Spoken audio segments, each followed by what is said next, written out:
The normal circumstances, Dr. Clark would tell me be short and sweet. Never. And Dr. Clark order would be a 30-minute introduction and then a 3 to 4 hour blast to knock them on their ass. I mean, we can't do that. But you being here have left the statement. This is sacred ground. Yes, Dr. Ben added a dimension to it. It's sacred ground in the Adam Clayton Powell sense. It's sacred ground in the memorial bookstore that was in this very spot, which spoke to us about Pan-Africanism. Dr. Ben was a family man beyond family, even though it was rough love, but he was a brother who initiated the brotherhood.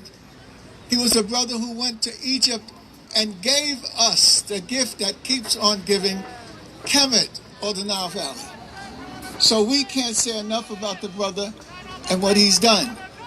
However, we have to Africanize our lives so we can pass on the legacy that he has given us. You can't mention Dr. Ben without mentioning his partner in Harlem, Dr. John Henry Clark. yes.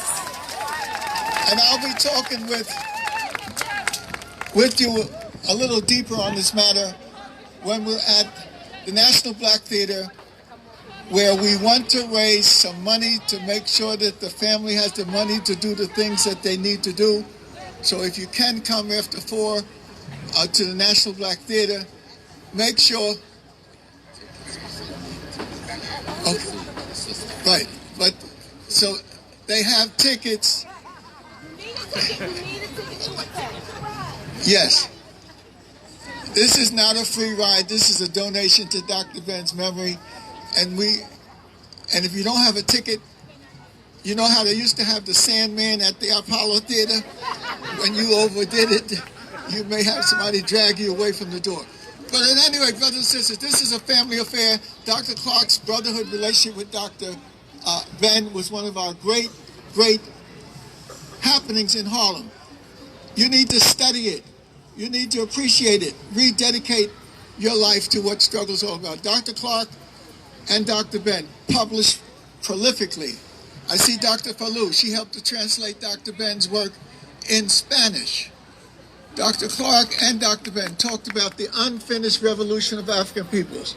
The unfinished revolution of Nkrumah, of Lumumba, of Marcus Garvey, of W.E.B. Du Bois, of Malcolm X.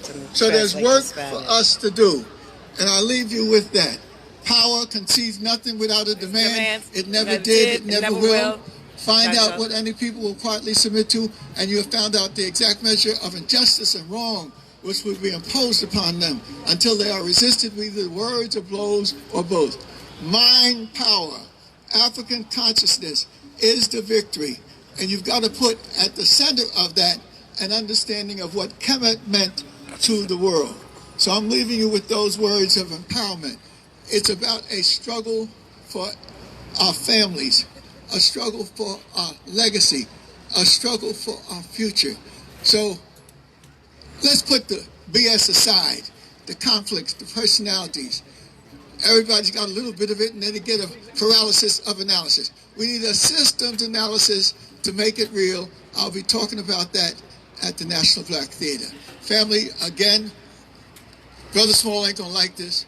Wakanda forever.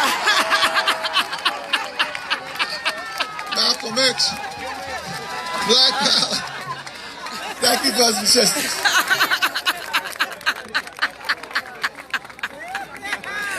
Oh, Lord of mercy, that was funny. Thank you, Dr. Jeffries. And we're going to ask a young lady, I think her name is Chinzira Davis. You're from either St. Thomas or you need to start coming. St. Croix. But whilst he's coming, I want to introduce someone in the audience. My adopted and goddaughter from Ghana, who's a member of the Parliament of Ghana. She's a former Deputy Minister of Education. She's now Deputy Minister for Lands and Resources. Well, that's close. Stand up. MP Barbara Asha Acey. here with us. My sister. Introduce yourself. Hotep. Hotep. Okay, we gotta sound a little bit more lively here.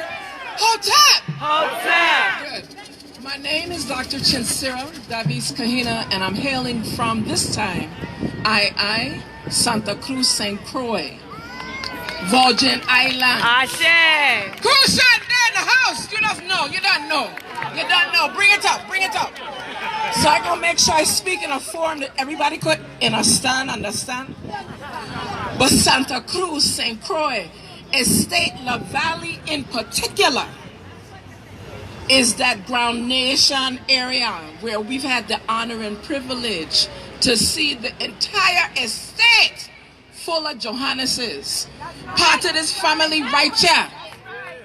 And it's an honor and privilege to be able to share an extension of a time when we had the privilege with working with Eldris, I always call her Eldris Queen Mother, Ruth Johannes, to be able, right, stand up, mommy. Well, yes, rise up, mommy. Yes, mommy. Because she doesn't take no for an answer, and she makes sure you do 10 times more work than you thought you were going to do, yeah? So from the time we have the opportunity to have a resolution to honor Dr. Yosef Ben-Jochannan, put in place by the government of the Virgin Islands as a resolution that we acknowledge not only his day of birth, the day of his ascension, and all in between, to make sure that his works, his teachings, as many of the collections that we have access to, are inside of not only our public schools, the private schools, the parochial schools, the home school, the unschooled, all of it, to make sure that the youth of our Virgin Islands community can benefit from the strength, the endurance, the standards of excellence, and the profound forms of African, let me correct myself, Native, indigenous, ancestral, African, Nubian, Cushian, Kemetu heritage legacy. Ashe. I'm going to say it again. Native, indigenous, ancestral, African, African, Cushian, Kemetu, Nubian, heritage Ashe. legacy. If you look at those letters, the letters are still Ankh. It is still eternal life. It is still an eternity. So the street name, powerful. Every time we walk through this area, we should be pushing that same vibration. I appreciate your time, and I know that you made this right down. You know, I can feel it was like I didn't even have to close my eyes. I appreciate that. I just want to just send greetings because this is happening at a time where this is the National Caribbean American Heritage Month by the U.S. Congress. This is powerful. This is the 5th year of the International Decade for People of African Descent. And that we wouldn't have a decade or a year or anything had it not been for those ancestors like the Honorable Dr. Ben-Jochannan. Honorable African Renaissance man. Ashe. The Honorable. I'm going to say it twice. Honorable. Ashe. Dr. Yosef Ben-Jochannan. With that, from I to the family, we give thanks and praise, and we're honored to be able to be here with you. Even if I had to drive 3 hours to get here right now. Ashe, welcome. So, next we're going to ask one of Dr. Ben's students who we've had this young man with us since he was darn near a teenager. It's for real. Brother Ralph Carter. Yes, from Good Times. Go ahead, Michael Evans. May I have permission to speak? Yes. Give thanks and praise, everyone. First and foremost, to our ancestors and to us who are here. Yes. We are the now ancestors. You didn't know? It's our Yeah. turn to be the ancestors now. That's So little we have Michael one Evans delivery from of Good Dr. Times, in Clark, case some of who you don't introduced me to recognize him because he got Dr. gray hair, I okay? was 13 when I first met Dr. Clark. Yes, and he used to come I to got City hypnotized College all the once I time heard and that everything with And I Dr. made it my vow Jeffries, to find him wherever I James wanted Smalls. to go in life. Oh my I God, wanted he's a to go wonderful and I wanted human him being. to be my teacher. But it is through Dr. Clark that I was able to meet the first world family, Okay, let me including Dr. Ben. So I'm eternally grateful to everyone here within the sound of my voice and the sight of my eyes, who we've all watched each other evolve over the decades. It's an honor to share this day with you. I'd like to thank Miss Jackie Jeffries for thinking enough to connect with myself and I want to get on this side. Naomi and baby girl Dawn. So on this note, are there any fighters in here? We're all fighters. All right. So I want this side of my team to go, yeah. This side will go, whoa. Okay. I wrote this song for Maurice Bishop. When he was killed, it broke my heart. Yo, and wow. John Nobles had a wonderful, wonderful captain in his team. The last word she said at the end of the interview was, fighters mourn too. Yes. So when I give you the cue, then you're gonna go, yeah, whoa. All right? Okay. I've been on the earth long enough to know freedom fighters come and freedom fighters go. And I wrote this song to help us in some way. I want my people to grow stronger every day. And I should know, 'cause I'm a fighter. And I've been on the earth long enough to see the possibilities of what true freedom can bring. And our leaders, yes, they left us with a spark, but it's up to every man and woman to make their mark. And I should know, 'cause I'm a fighter. Yeah, you ready now? Sing it with me. Let's go. Fighters mourn too. Yeah, whoa. Will they mourn like me and you? Yeah. Well, fighters mourn too. Yeah. Whoa. Will they mourn like me and you? Yeah. Whoa. I should know, 'cause I'm a fighter. So yeah. Whoa. Well, I've been on the earth long enough to see the possibilities of what true freedom can bring. And our leaders, yes, they left us with a spark, but it's up to every man and woman to make their mark. And I should know, 'cause I'm a fighter. So yeah, whoa, yeah, whoa, yeah, whoa, yeah, whoa. And before I go, I want to say happy birthday to all the Geminis in the house.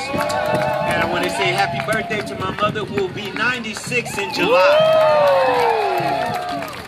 Finally, let no one steal your joy. Don't let anybody steal your joy. Ashe!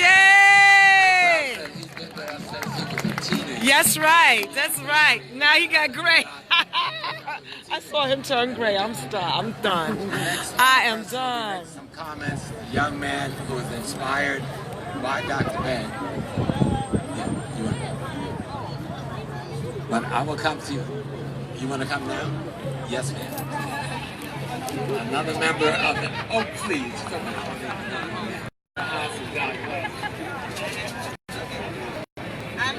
I just want to say something because I know everybody's here, got so and so, but I was like 8 years old when I met Professor George Simmons. And George Simmons Yes. came from down Fifth Avenue. Yes. And 116th Street on Lenox Avenue with my dad up to 122. We had chocolate nuts. We had Sister Kappa. We had quite a few. And I just want to make sure that if someone's here, family member, Professor George Simmons, we honor you as well today.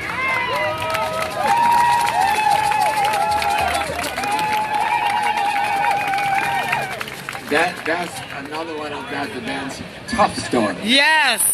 Tough stories. Yes. Thank you, beloved. Is there anyone else from the family that want to make comments? Don't say no now and then you be crying later. I wanted to speak, but slow. But we still have time, even when we go to the side. So we'll ask Brother Umar, Dr. Umar Johnson, to come forth with some comments. Black power. Black power. It's good to be here today with the family. I want to salute the relatives and kith and kin of Dr. Yosef Ben-Jochannan. A lot of people may not know this about me, but I'm one of the ideological and intellectual sons of Dr. Yosef Ben-Jochannan. I was an 18-year-old freshman in Lancaster, Pennsylvania at the Millersville University, and the advisor of the Black Student Union decided to send a group of us to Howard University for what was called the Black Consciousness Conference in 1992. And I went to the Black Consciousness Conference and I listened to all the seminars, and there was one more seminar on my schedule and I almost didn't go. I was hungry, I had been there all day, wonderful conference, and I said, let me go listen to this last guy with the weird name, Dr. Yosef Ben-Jochannan. So I went to the conference and I remember it like it was yesterday. He stood up there in the three-piece suit, and as he spoke, my mouth just dropped wide open.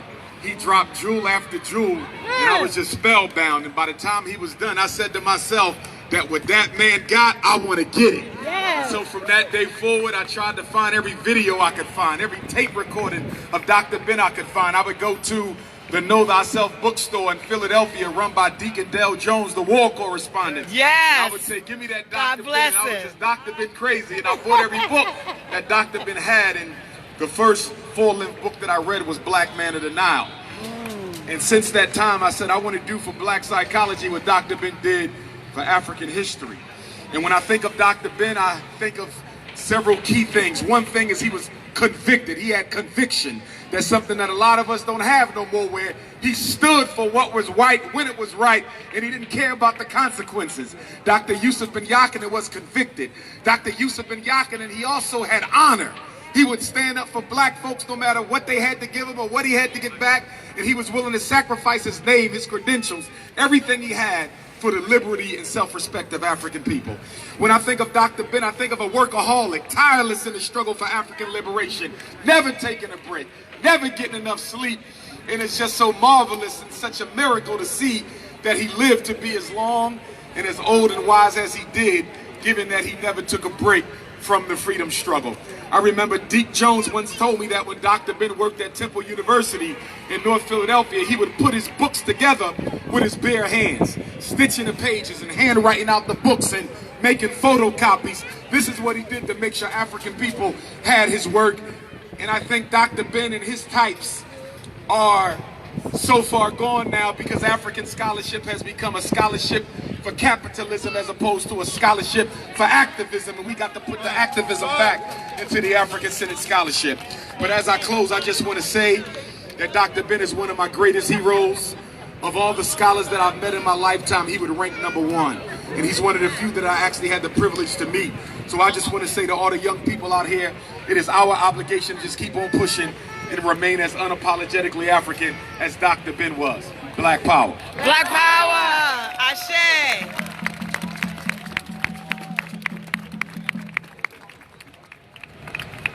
Thank you, Dr. Omar, Dr. Johnson. There's a young brother who came to this community and we welcomed him when much of the community wasn't even welcoming the nation back to Harlem because of all the crisis. But now, thank the brother Hafiz, we know the nation has found their home again. But there was a young minister that came before Brother Hafiz. We used to call him the hip-hop rap minister. Oh, yes. And so I'm calling Brother Minister Comrade Muhammad. Comrade Muhammad, Lord of mercy. He got gray hair now, Lord of mercy. Thank you, Brother Small, Dr. Ben, and all of the elders, Dr. Jeffries and others. I request permission to speak. Permission granted. I am here today. I came all the way from my church in Brooklyn because, as Alton Maddox used to say, when I heard it on the grapevine, I knew that all roads led to 125th Street. Ashe. And I'm proud to be here in African Square. I'm proud to be in the shadow of the statue of the Reverend Adam Clayton Powell. Ashe.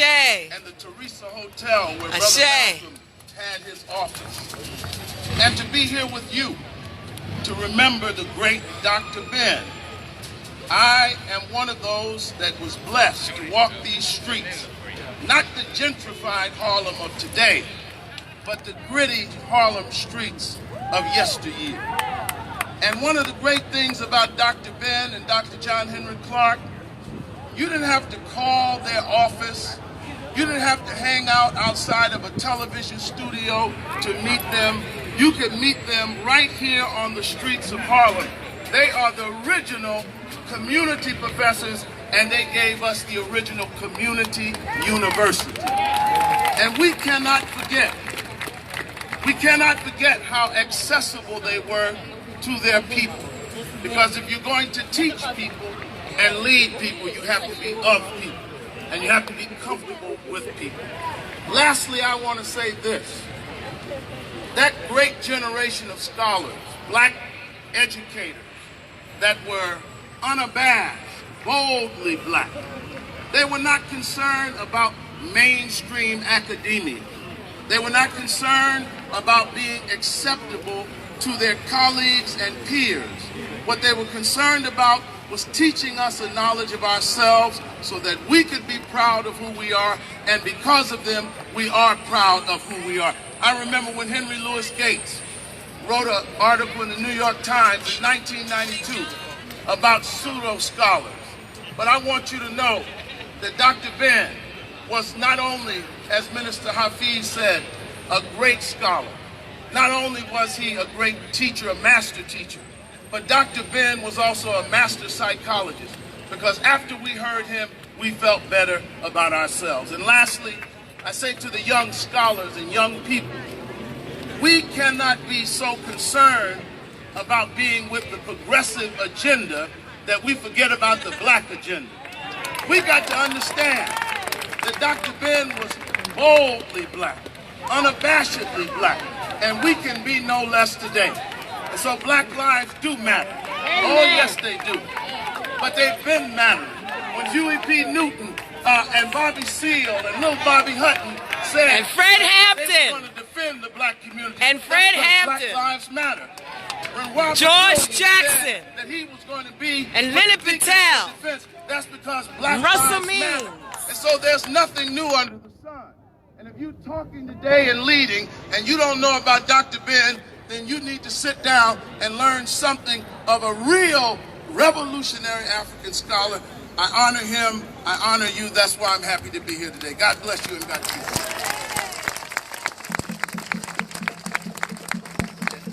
In a very short while, we're going to have the unveiling. But just before the unveiling, we're going to have one more brother speak, and then we're going to ask the family first to go over to where the sign is that's covered. And then Sister Sonia is going to start singing at the same time. But before we do that, we want to ask a brother, Dr. Anthony Browder, who has just arrived from D.C., Baltimore. Wow. Brother Paul Coates, who is here, but Brother Coates is not going to make any comments at this time. But Brother Browder, Brother Anthony Browder, will make comments. Tony. Oh, wow.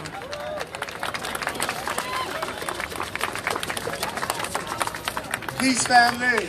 Blessings. Listen, we all know every person has a finite period of time that they will walk the earth. We're only here for a short period of time, and when we're gone, we're gone. There are a handful of people who have left us, but their name and their legacy continues to live long after they are gone. John Henry Clark, John Jackson, Shawshank McIntyre. So many brothers and sisters have walked the streets of Harlem, have paid the ultimate price of sacrificing their time, their talent, and their treasure to prepare a way for us. And the only way, the best way that we can honor them is by naming buildings after them, naming institutions after them, naming streets after them, such that every time you speak the name of that building or that street or that institution, they live because you speak their names. So today we're honoring one of the greatest lives that Harlem has ever produced, Dr. Yosef Ben-Jochannan. And let us make sure that when we walk past this corner, we walk past this corner with dignity and strength, such that we represent everything that Dr. Ben spent his life bringing to our consciousness, so that we would know who we are and we would move through life with strength and determination, because there is a spirit that flows through us. a spirit that is older than any other spirit on this planet, a spirit that created cultures and civilizations that the world is still benefiting from. So having Dr. Ben's name enshrined on that street sign ensures that that spirit will live through you. Every time you walk past this corner, open yourself up, allow yourself to receive his energy, allow his spirit to inspirit you, to inspire you, so that we, like Dr. Clark, can continue his great and mighty work. Thank you all very, very much. Appreciate your presence here. Brother Tony Browder, who is quite walking in Darmstadt, is one of the first African Americans who's carrying on an actual archaeological dig in Ghana.